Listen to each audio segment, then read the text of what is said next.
جب سلیمان مرنے لگا تو رجا نے کہا کہ کوئی ایسا کام کر جس سے تیری آخرت بن جائے۔ کہا کیا کروں؟ کہا خلافت کے لیے کسی اچھے انسان کا انتخاب کر۔ سوچ میں پڑ گیا، اس کا ارادہ تھا کہ بیٹے کو خلیفہ بنانے کا۔ کہنے لگا انشاءاللہ ایسا کام کر جاؤں گا جس سے میرے نفس و شیطان کا کوئی حصہ نہ ہوگا۔ کہا لکھو میں عمر کو خلیفہ بناتا ہوں، اور اس کو لپیٹا اور ماچس کی ایک ڈبیا میں ڈالا۔ کہا جاؤ اس پر لوگوں سے بیعت لو۔ جب رجا نے بیعت لی تو حضرت عمر دوڑ کر آئے، اے رجا تجھے اللہ کا واسطہ اگر اس میں میرا نام ہے تو اس کو مٹھا دے، مجھے خلافت نہیں چاہیے۔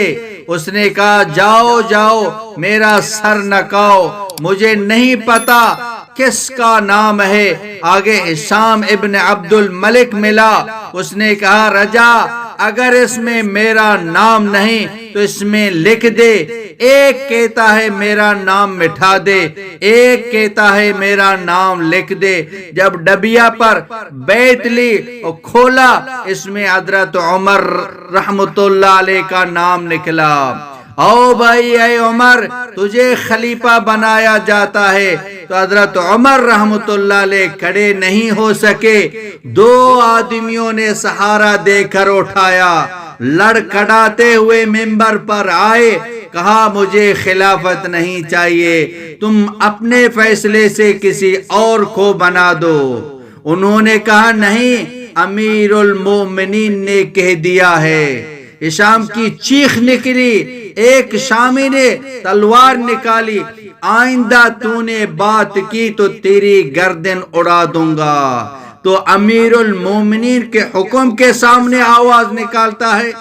جب آئے تو یوں کہا اب اس سے آخرت کو کما کے دکھاؤں گا، تاکہ ساری دنیا کے انسانوں کو پتہ چل جائے کہ بادشاہت میں بھی آخرت کمائی جا سکتی ہے۔ مولانا عبد الحکیم اسحاق کے بیانات کے لیے حکیم اسحاق آفیشل کو سبسکرائب کریں۔ مولانا عبد الحکیم اسحاق۔